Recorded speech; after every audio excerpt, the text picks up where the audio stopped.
Hello everyone, मैं सोहम Kumar. Competition वाला classes में आपका फिर से स्वागत है। हम लोग का इल्यूशन टारगेट सीरीज़ का ये 12वां वीडियो है। हम लोग का टारगेट है 100 दिन में कंप्लीट करने का। और ये हम लोग का टेस्ट सीरीज जो चल रहा है ये ऑनलाइन ऑफलाइन दोनों चल रहा है। और ये अगर आप लोग होमवर्क सीरीज में जुड़ना चाहते हैं कि अगला टेस्ट किस टॉपिक का होगा, तो वो आप लोग को इस नंबर पर मैसेज करने पर आपको व्हाट्सएप ग्रुप में ऐड कर दिया जाएगा, जिससे कि आप लोग होमवर्क सीरीज में आप ऐड हो सकते हैं। ठीक है, कुल हम लोग 60 प्रश्न देखते हैं। तो अब हम लोग अपने अगले प्रश्न पर आते हैं। वीडियो अगर अच्छा लगे तो लाइक सब्सक्राइब कीजिएगा, नहीं तो कोई बात नहीं है। ठीक है, चलिए अब हम लोग का पहला प्रश्न है। हम लोग का ये अभी का जो टेस्ट का टॉपिक है ज्योग्राफी और फिजिक्स है। फिजिक्स लगभग में ख़त्म ही होने वाला है और इससे पहले मॉडर्न हिस्ट्री ख़त्म हो चुका है। अब हम लोग का ये ज्योग्राफी का दूसरा टॉपिक से है। ठीक है, चलिए नेक्स्ट प्रश्न हम लोग अपना पहला प्रश्न पर आते हैं। हम लोग का पहला प्रश्न है, भारत के कुल क्षेत्रफल में कितने प्रतिशत भाग उच्च पर्वत श्रेणी फैली हुई है? कितने प्रतिशत भाग पर उच्च पर्वत श्रेणी फैली हुई है? 5.3%, 10.7%, 18.6%, 25.4%। तो ये आपको ऑप्शन नंबर ABCD दिया गया है। तो देखिए देश का कुल क्षेत्रफल के 10.7% भाग पर उच्च पर्वत श्रेणियाँ फैली हुई है, जिसकी ऊंचाई अगर बात करें समुद्र तल से वह 2135 मीटर के आसपास है। ठीक है, या उससे अधिक ही है। ठीक है, और अगर हम बात करें कि जो 305 मीटर से लेकर के 2135 तक, ये 2135 या इससे ज़्यादा है। ठीक है, और हम अगर 315 से 2135 तक का अगर बात करते हैं, इस बीच में कितना परसेंट है? ठीक है, तो देखिए उच्च पर्वत क्वेश्चन में क्या है, उच्च पर्वत श्रेणी है। अगर पूछा गया सिर्फ ओनली फॉर मतलब कि पहाड़। ठीक है, अगर पूछे कि पहाड़ कितना है तो पहाड़ हो जाएगा टोटल 18.6%। ठीक है, पहाड़ हो जाएगा 18.6%। अगर पूछे कि सिर्फ भूभाग पर विस्तृत मैदान कितना है तो वो 43% है। ठीक है, तो वो कितना है? 43%। एक बार हम लोग इसे फिर से देख लेते हैं। देखिए अभी हम लोगों ने क्या क्या देखा।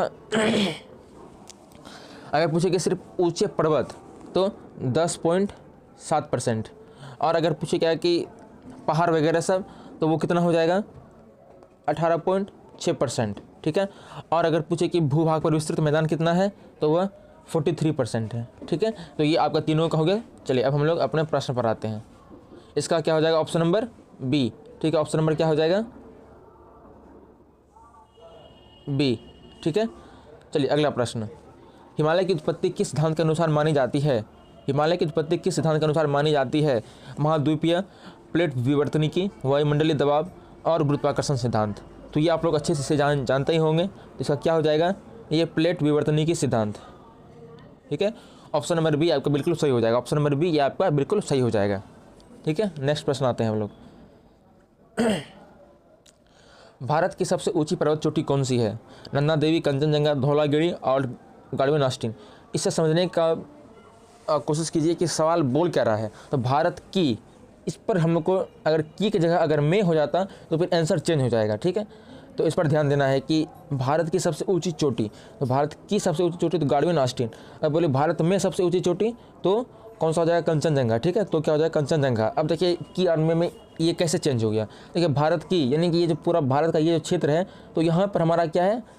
K2 है। ठीक है, जो कि अभी POK का ये भाग है, लेकिन ये तो है तो भारत ही, लेकिन वर्तमान में ये भारत में नहीं है, लेकिन ये भारत की। अब अगर पूछे कि भारत में, जो कि उस पर अभी किसी का कब्जा ना हो, तो यहाँ से अगर हम लोग सिक्किम में आते हैं तो सिक्किम का एक पर्वत है जिसका नाम है कंचनजंगा, जो कि भारत में है। तो उसके हिसाब से ऑप्शन नंबर बी हो जाएगा। भारत की तो गाड़वे नास्टिन, भारत में तो कंचनजंगा। ठीक है, चलिए नेक्स्ट प्रश्न। निम्नलिखित में से कौन सी घाटी काराकोरम और लद्दाख के बीच स्थित है? निम्नलिखित में से कौन सी घाटी काराकोरम और लद्दाख के बीच स्थित है? कश्मीर घाटी, नुब्रा घाटी, चंबा घाटी, कांगड़ा घाटी। ये भी बहुत इंपॉर्टेंट प्रश्न है, क्योंकि ये दो तरह के बीच, मतलब दो पहाड़ों के बीच की जो घाटी है उसका नाम पूछा जाता है कभी कभी। तो इसका क्या हो जाएगा? 4 का, तो ये नुब्रा घाटी। ठीक है, तो क्या हो जाएगा? नुब्रा घाटी। नुब्रा घाटी जो है वह काराकोरम और लद्दाख के बीच स्थित है। ठीक है, नुब्रा घाटी जो है वह काराकोरम और लद्दाख के बीच स्थित है। चलिए अब अगला प्रश्न।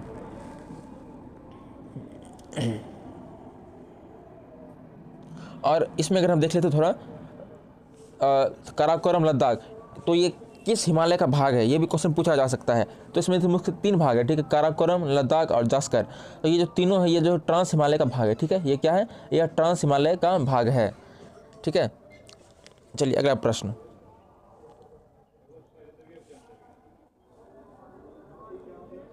पांचवा नंबर है कि कश्मीर हिमालय किस चीज़ की खेती के लिए प्रसिद्ध है। ये प्रीवियस ईयर प्रश्न है और उसमें केसर नहीं देकर के जाफरान दिया गया था, इसलिए मैंने दोनों दे दिया है, केसर और जाफरान साइड से, कि अगर पूछे तो आप लोग मिस्टेक ना कर पाएँ। तो कश्मीर हिमालय किस चीज़ की खेती के लिए प्रसिद्ध है, तो केसर की खेती के लिए प्रसिद्ध है, और चाय की खेती के लिए असम, ठीक है, असम, ठीक है, और गन्ना और गेहूँ तो समझ ही रहे हैं। चलिए नेक्स्ट प्रश्न, कौन सा दर्रा लद्दाख श्रेणी में स्थित है, कौन सा दर्रा लद्दाख श्रेणी में स्थित है, जोजिला, बनिहाल, फोटुला, खारदुंगला। तो अगर दर्रा का बात करें तो इसी चैनल के प्लेलिस्ट पर दर्रा अगर एक बार अगर आप पढ़ लेते हैं तो हमको नहीं लगता जीवन में फिर कभी भूलिएगा, ठीक है, दर्रा और झील। तो आप लोग इसी चैनल के प्लेलिस्ट पर जाके देख सकते हैं।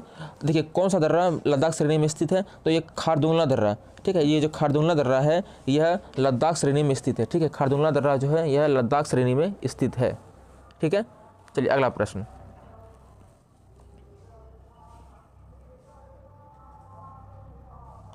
और अगर बात कर लें कि जोजिला दर्रा, ठीक है, जोजिला दर्रा जो है यह कहाँ है, तो ये बृहत हिमालय में, ठीक है, बृहत हिमालय में जोजिला दर्रा स्थित है, ठीक है, बृहत हिमालय में जोजिला दर्रा स्थित है। और बनिहाल दर्रा का अगर बात करें तो यह पीर पंजाल में है, ठीक है, पीर पंजाल में है, ठीक है। और फोटुला जो है, यह फोटुला कहाँ है, तो ये आपका फोटुला जास्कर श्रेणी में, ठीक है, ये जास्कर श्रेणी में है, और लद्दाख श्रेणी में खारदुंगला। तो ये समझ गए, एक बार इसे हम लोग फिर से देख लेते हैं।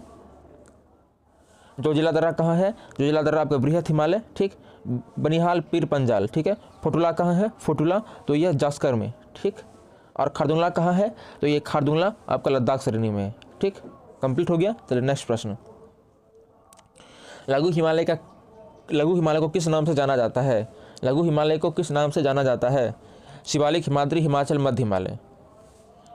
तो लघु हिमालय को मध्य हिमालय के नाम से जानते हैं, ठीक है, सॉरी, लघु हिमालय को हम लोग हिमाचल में भी देख सकते हैं और मध्य हिमालय में भी देख सकते हैं, ठीक है।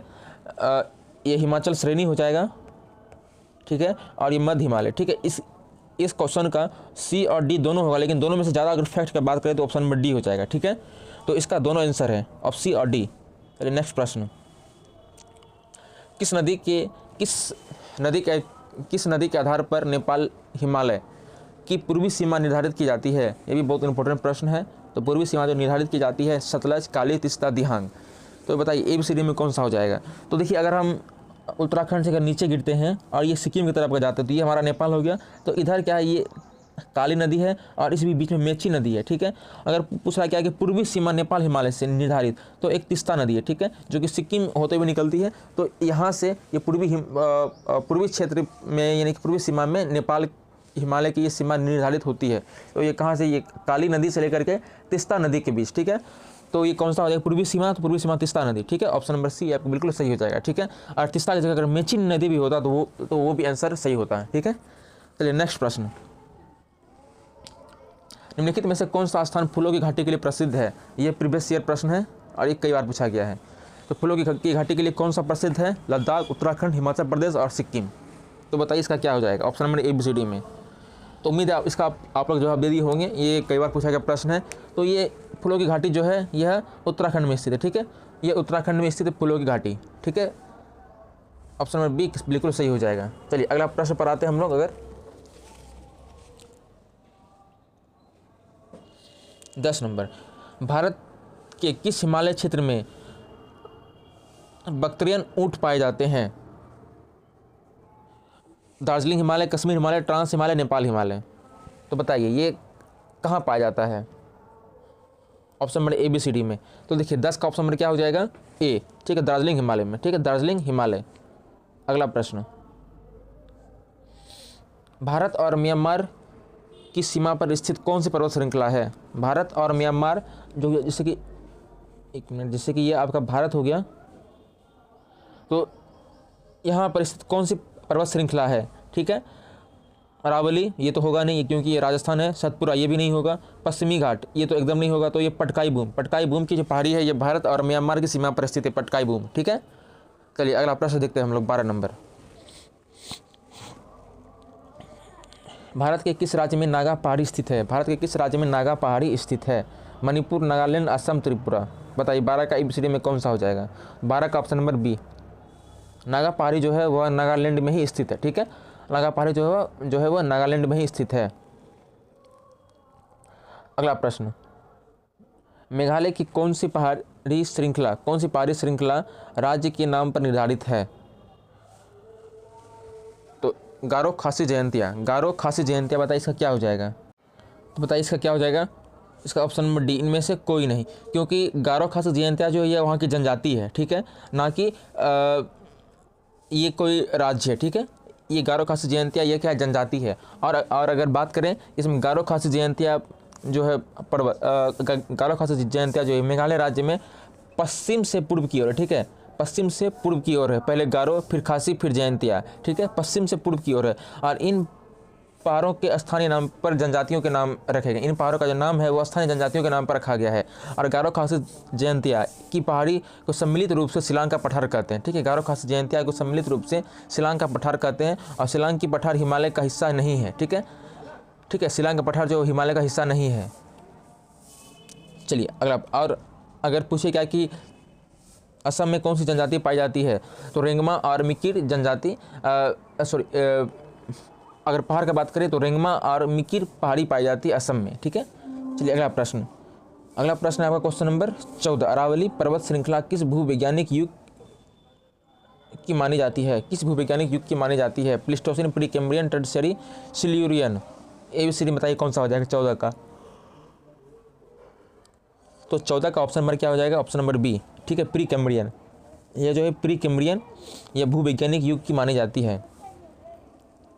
अगला प्रश्न, गुरु शिखर जो अरावली पर्वत का उच्चतम बिंदु है किस राज्य में स्थित है? गुजरात, राजस्थान, मध्य प्रदेश, महाराष्ट्र। तो बताइए कौन सा हो जाएगा ABCD में 15 का ऑप्शन नंबर क्या हो जाएगा? बी। ये गुरु शिखर जो कि किसकी सबसे ऊंची चोटी है?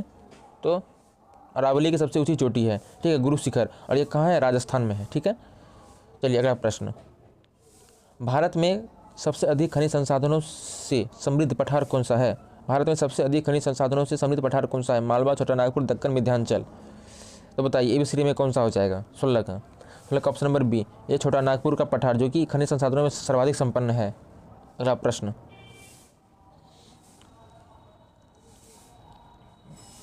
17 नंबर, नर्मदा और ताप्ती नदियों किस दिशा में बहती है? ये बहुत इंपॉर्टेंट प्रश्न है। नर्मदा और ताप्ती नदी किस दिशा में बहती है? तो देखिए लगभग में जितनी भी नदी है वह पश्चिम से पूर्व की ओर ही बहती, जो कि बंगाल की खाड़ी में जाके गिर जाती है। लेकिन दक्षिण भारत की दो मात्र मतलब हाईलाइट नदी जो कि महत्वपूर्ण है वह नर्मदा और ताप्ती है, जो कि पूर्व से पश्चिम की ओर ये अरब सागर में गिरती है। ठीक है, तो पूर्व से पश्चिम की ओर हो जाएगा। ठीक है, अगला प्रश्न, और यही दो मात्र नदी जो कि दक्षिण भारत में पूर्व से पश्चिम की दिशा में बहने पर एस्टुरी या ज्वारनदमुख बनाती है। चलिए अगला प्रश्न, भारत का सबसे पुराना पर्वत कौन सा है? हिमालय, विंध्याचल, अरावली और सतपुरा। तो सबसे पुरानी पर्वत का अगर बात करें तो ये आप लोग को तो 100% पता होगा। तो ये क्या हो जाएगा? ऑप्शन नंबर सी, अरावली पर्वत। ठीक है, अगला प्रश्न, किस पहाड़ी क्षेत्र को भारत का रूढ़ या खनिज संसाधनों के लिए कहा जाता है? तो बताइए ABCD में कौन सा हो जाएगा? छोटानागपुर का पठार, दक्कन का पठार, मालवा का पठार, मेघालय का पठार। तो 19 का क्या हो जाएगा? ऑप्शन नंबर सी, 19 का छोटानागपुर का पठार। भारत का रूढ़ छोटानागपुर के पठार को कहते हैं। ऑप्शन नंबर ए आपका बिल्कुल करेक्ट हो जाएगा। ठीक है, अगला प्रश्न 20 नंबर, सतपुरा पर्वत श्रृंखला में सबसे ऊंची चोटी कौन सी है? धूपगढ़, महेंद्रगिरी, अनाईमुड़ी, कैलाश पर्वत। तो बताइए कौन सा हो जाएगा ABCD में? तो 20 का ऑप्शन नंबर ए, धूपगढ़। ठीक है, धूपगढ़ सतपुरा पर्वत श्रृंखला की सबसे ऊंची चोटी धूपगढ़ है। ठीक है, अगला प्रश्न, दक्कन का पठार किस प्रकार की चट्टानों से बना है? दक्कन का पठार किस प्रकार की चट्टानों से बना है?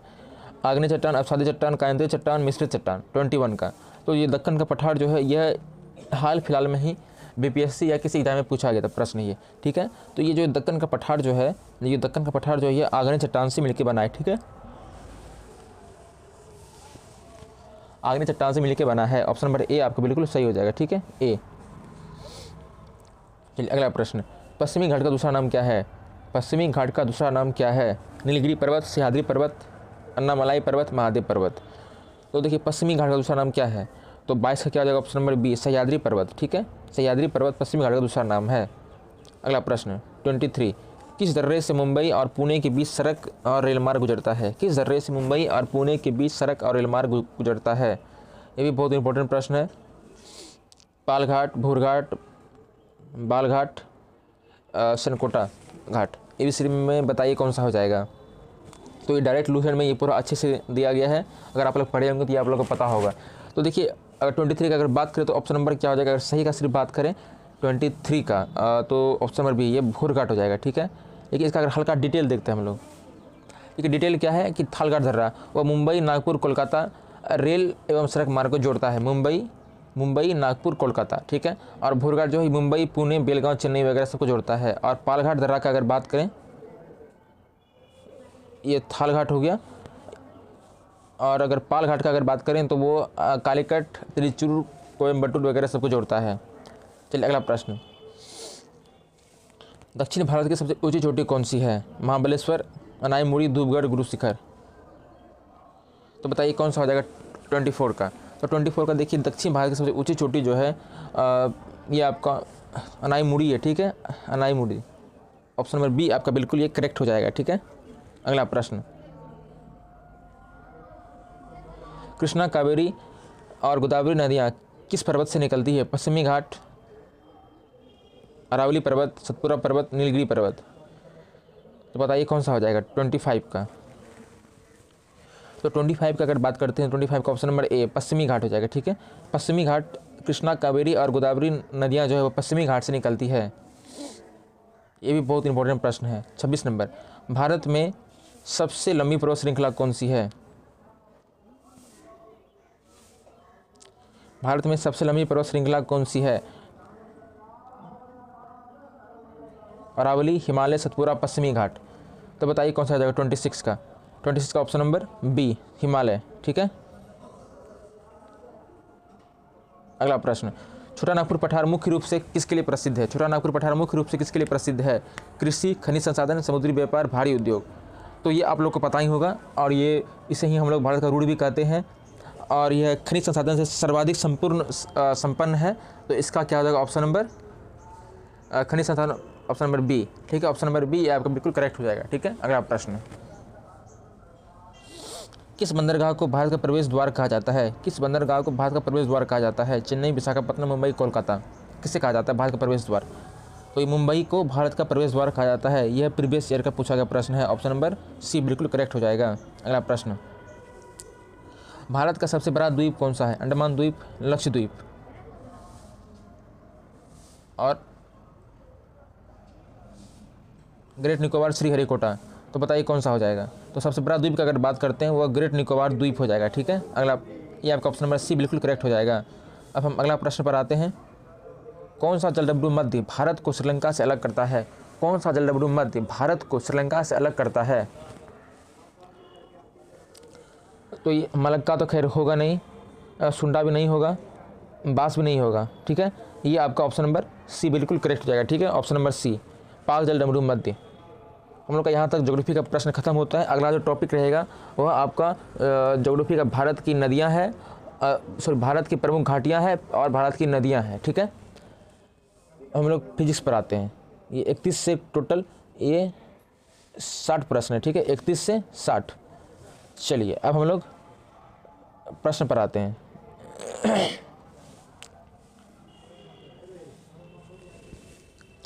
पहला प्रश्न है, प्रत्यावर्ती धारा की आवृत्ति भारत में कितनी होती है? प्रत्यावर्ती धारा की आवृत्ति भारत में कितनी होती है? 40 हर्ट्ज, 50 हर्ट्ज, 60 हर्ट्ज, 100 हर्ट्ज। तो कितनी होती है? 50 हर्ट्ज, ठीक है। ऑप्शन नंबर बी आपका बिल्कुल करेक्ट हो जाएगा, ठीक है। 31 का, 32 का, निम्न में से कौन सा उपकरण प्रत्यावर्ती धारा को दिश धारा में परिवर्तित करता है? कौन सा उपकरण प्रत्यावर्ती को दिश धारा में परिवर्तित करता है? Transformer, diode, motor, fuse. 32 का क्या हो जाएगा? 32 का ऑप्शन नंबर बी, डायोड, ठीक है। अगला प्रश्न, चलिए अगला प्रश्न 33, ट्रांसफार्मर का कार्य क्या होता है? ट्रांसफार्मर का कार्य क्या होता है? एसी वोल्टेज को डीसी वोल्टेज में बदलना, वोल्टेज को घटाना बढ़ाना, विद्युत ऊर्जा को यांत्रिक ऊर्जा में बदलना, विद्युत धारा को रोकना। तो ये आप लोग को पता होगा 33 का। तो ऑप्शन नंबर बी, ये वोल्टेज को घटाना बढ़ाना, ये है ट्रांसफार्मर का काम होता है। ठीक है, चलिए अगला प्रश्न। निम्नलिखित में से कौन सा नियम चुंबकीय क्षेत्र में चलने वाला चालक पर लगने वाला बल की दिशा बताता है? फ्लेमिंग का दाहिना हाथ नियम, बायां हाथ नियम, मैक्सवेल का नियम, ओम का नियम। तो बताइए क्या हो जाएगा option number A B C D में? तो 34 का ऑप्शन नंबर बी। ठीक है, चलिए अगला प्रश्न। विद्युत मोटर किस सिद्धांत पर कार्य करता है? विद्युत मोटर किस सिद्धांत पर कार्य करता है? चुंबकीय प्रेरण, चुंबकीय प्रभाव, ऊष्मीय प्रभाव, यांत्रिक प्रभाव। तो ये आप लोग को भली भांति पता होगा, विद्युत चुंबकीय प्रेरण के सिद्धांत पर कार्य करता है। ठीक है, अगला प्रश्न। कौन सा तार घरेलू विद्युत परिपथ में उदासीन कहलाता है? कौन सा तार घरेलू विद्युत परिपथ में उदासीन कहलाता है? तो बताइए option number A B C D में लाल तार और काला तार, हरा तार, नीला तार। तो ये आप लोग घर में यूज भी करते होंगे तो आप लोग को पता होगा। तो ये कौन सा तार है जो कि यह बताता है कि कौन सा तार में करंट रहता है और कौन सा तार में करंट नहीं रहता है। तो देखिए इसका क्या हो जाएगा, उदासीन तार, काला तार हो जाएगा। ठीक है, ऑप्शन नंबर बी काला तार। और हरा तार जो है वो हमेशा ज़मीन से जुड़ा होता है। ठीक है, और लाल तार में क्या है कि धारा प्रवाहित होती है। चलिए अगला प्रश्न। ट्रांसफार्मर के कोर को बताने के लिए किस पदार्थ का उपयोग कोर को बनाने के लिए किस पदार्थ का उपयोग किया जाता है? कॉपर, सिलिकॉन, स्टील, नरम लोहा और एल्यूमिनियम। तो 37 का क्या हो जाएगा? 37 का option number A B C D में बताइए क्या हो जाएगा? तो ऑप्शन नंबर सी, ये नरम लोहा का बना होता है। ट्रांसफार्मर का कोर जो है वह नरम लोहा का बना होता है। अगला प्रश्न। यदि प्रत्यावर्ती धारा को नियंत्रित करना हो तो निम्नलिखित में से किसका उपयोग किया जाता है? प्रतिरोध, चौकुंडली, डायोड, संधारित्र। बताइए किसका उपयोग किया जाता है? प्रतिरोध, चौकुंडली, डायोड, संधारित्र। तो 38 का क्या है ऑप्शन नंबर बी, चौकुंडली का उपयोग करते हैं। चौकुंडली का उपयोग करते हैं। अगला प्रश्न। विद्युत फ्यूज किस सिद्धांत पर कार्य करता है? विद्युत फ्यूज किस सिद्धांत पर कार्य करता है? विद्युत चुम्बकीय प्रेरण, ऊष्मीय प्रभाव, चुम्बकीय प्रभाव और परावर्तन। तो 39 का क्या है ऑप्शन नंबर बी, यह विद्युत फ्यूज जो ये ऊष्मीय प्रभाव पर कार्य करता है। ऊष्मीय प्रभाव पर यह कार्य करता है। अगला प्रश्न। भारत में घरेलू विद्युत परिपथ में वोल्टेज कितना होता है? जो हम लोग जो घर में जो लाइन यूज करते हैं उसमें मैक्सिमम वोल्टेज कितना होता है? तो मैक्सिमम वोल्टेज अगर 220 वोल्ट तक होता है। ठीक है, 220 वोल्ट तक होता है। अगला प्रश्न। यदि किसी बल्ब पर 100 वाट और 220 वोल्ट लिखा हो तो इसका अर्थ क्या है? इसका अर्थ ही क्या है? तो देखिए अगर इसका अर्थ क्या है कि 220 वोल्ट पर अगर बिजली अगर है तो अगर 1 घंटा अगर इसे अगर जलाते हैं तो 100 वाट खर्च होगा। ठीक है, 100 वाट खर्च होगा। तो क्या है इसका ऑप्शन नंबर क्या हो जाएगा? ऑप्शन नंबर सी, 220 वोल्ट पर बल्ब 100 वाट ऊर्जा खपत करेगा, यानी कि 100 वाट ऊर्जा खपत करेगा। Option number C. चलिए अगला प्रश्न 42 का। एक आदर्श एमीटर का प्रतिरोध कितना होता है? एक आदर्श एमीटर का प्रतिरोध कितना होता है? अनंत, बहुत अधिकतम, बहुत कम, शून्य। तो बताइए क्या हो जाएगा option number A B C D में? ऑप्शन नंबर डी, ये शून्य हो जाएगा। ठीक है, एक आदर्श एमीटर का प्रतिरोध कितना हो जाएगा, मतलब क्या हो जाएगा, वो पूरा शून्य हो जाएगा। चलिए अगला प्रश्न। वोल्ट मीटर को परिपथ में कैसे जोड़ा जाता है? वोल्ट मीटर को परिपथ में कैसे जोड़ा जाता है? श्रेणी क्रम में, समांतर क्रम में, द्विध्रुवीय क्रम में और इनमें से कोई नहीं। तो बताइए क्या हो जाएगा ए बी सी डी में? 43 का हो जाएगा ऑप्शन नंबर बी, समानांतर क्रम में। ठीक है, समानांतर क्रम में। चलिए अगला प्रश्न। यदि किसी विद्युत परिपथ में वोल्ट मीटर का प्रतिरोध कम हो तो इसका क्या प्रभाव पड़ेगा? इसका क्या प्रभाव पड़ेगा? ए बी सी डी में परिपथ की धारा कम हो जाएगी, वोल्ट मीटर जल सकता है, एमीटर प्रभावित होगा, कोई प्रभाव नहीं पड़ेगा। तो बताइए ए बी सी डी में कौन सा हो जाएगा? 44 का ऑप्शन नंबर बी। ठीक है, वोल्ट मीटर जल सकता है। चलिए अगला प्रश्न। विद्युत बल्ब के तंतु के निर्माण में किस धातु का उपयोग किया जाता है? ये भी बहुत इंपॉर्टेंट है। तांबा, टंगस्टन, एल्यूमिनियम, चांदी। 45 का क्या हो जाएगा? Option number B, tungsten. ठीक है, अगला प्रश्न। विद्युत धारा का ऊष्मीय प्रभाव किस नियम पर कार्य करता है या फिर आधारित है? कूलॉम का नियम, ओम का नियम, जूल का नियम, फैराडे का नियम। ये भी बहुत इंपॉर्टेंट प्रश्न है। 46 का ऑप्शन नंबर सी, जूल का नियम। ठीक है, जूल का नियम। अगला प्रश्न। एक विद्युत फ्यूज का मुख्य कार्य क्या होता है? एक विद्युत फ्यूज का मुख्य कार्य क्या होता है? परिपथ में धारा बढ़ाने के लिए, परिपथ को उच्च वोल्टेज देने के लिए, परिपथ को अधिक धारा से बचाने के लिए, विद्युत ऊर्जा संग्रह करने के लिए। विद्युत फ्यूज का कार्य क्या है? तो इसका परिपथ को अधिक धारा से बचाने के लिए विद्युत फ्यूज का कार्य है। ठीक है, चलिए अगला प्रश्न। विद्युत फ्यूज बनाने में किस मिश्र धातु का उपयोग करते हैं? विद्युत फ्यूज में नाइक्रोम, टंगस्टन, टीन और सीसा। बताइए 48 का। ये टीन और सीसा का उपयोग करते हैं। ठीक है, टीन और सीसा का उपयोग करते हैं। चलिए अगला प्रश्न।